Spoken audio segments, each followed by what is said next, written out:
Filmmaking starts with the producer, so that's what we're looking at first in this series on making a short film. The role of producer is a little confusing because it's kind of ambiguous these days, as we'll see. Essentially though, the producer is the person that's in charge of making the film happen. If the film is likened to a job, the producer is the boss.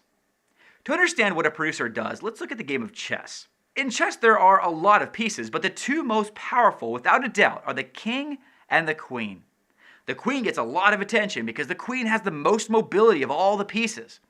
The queen is kind of like the director on a film. The director gets to make all the creative choices. They direct the actors, and they're the ones that get the spotlight.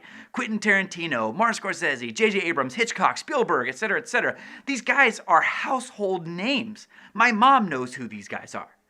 But there is a chess piece more powerful than the queen. That is the king. Usually in the game of chess, the other pieces are out playing around, doing their thing, and the king just hangs back quietly. But as soon as the king is taken, the game is over. The king is the most powerful piece in chess, and the king is like the producer in filmmaking. Like a film director, the queen gets all the credit and seems like it has all the power. But in reality, it's the king that keeps the game alive. When Silence of the Lambs won the Academy Award for Best Picture in 1992, who went up to accept the award? Was it Academy Award-winning actors Jodie Foster or Anthony Hopkins? Nope. Was it acclaimed director Jonathan Demme? Nope.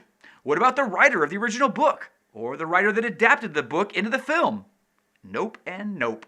It was Edward Saxon, Kenneth Utt, and Ron Bosman, the producers of the film. Because even with all the amazing talent on that film, it was the producers that made it happen, whether they're household names or not.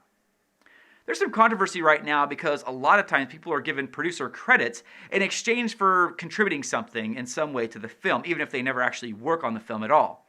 And we did that on The Assurance, as we'll look at a little later.